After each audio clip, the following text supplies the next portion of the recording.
De toename komt omdat er meer ouderijn bij komt, ook in Friesland. En we meisje al meer fietsen. En dat doen we op vooral de e-bike.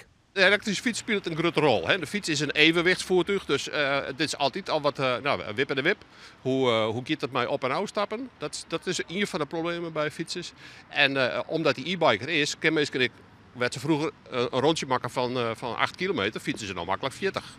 Dus 4 keer zo volle fietskilometers, 4 keer zo volle risico in het verkeer. Ja, net zo verwonderlijk. Nee? Nee. Gevarenpaniek? Nou, sommigen. Maar in de stad. Dat is nou af en toe. Ja. Veel te hard. Veel te hard. Ja. Dat ding gaat 25, maar in de stad, dan kun je hem in het vader. En dan is het net hoorder als 15, 16. Een tosje eraan zo'n wichtig onderdeel wezen om ongelukken te voorkomen.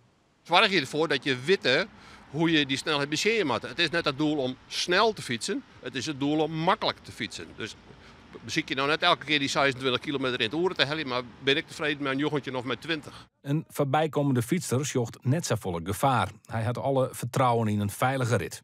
Soms denk ik misschien wel eens wat te hard, ja, maar en dan zei ze moest een helm opdoen, maar daar ben ik nog lang net ontdaan. En hoe hut had je dat ding nog staan?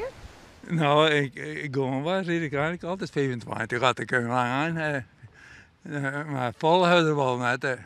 Maar 25 kan ik wel houden, ja.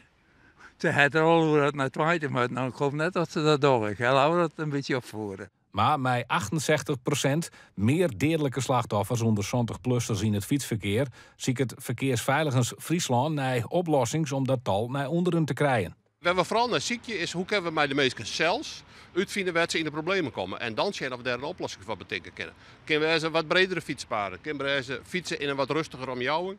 En in de tijd dat het Verkeersveiligingsorgaan naar oplossing ziet, bloot de 86-jarige koopmans nog gewoon op zijn e-bike fietsen. Je moet ook net bang zijn, want dan moet je net op een fiets gaan. Als je bent bang dat met de auto, als ik de auto pak en je vertrouwt je net, nou, dan maakt het wel. Zo lang het ken, dan doe je het natuurlijk, maar... Je vertrouwt het nog wel? Ik gewoon. Ik ga lekker terug.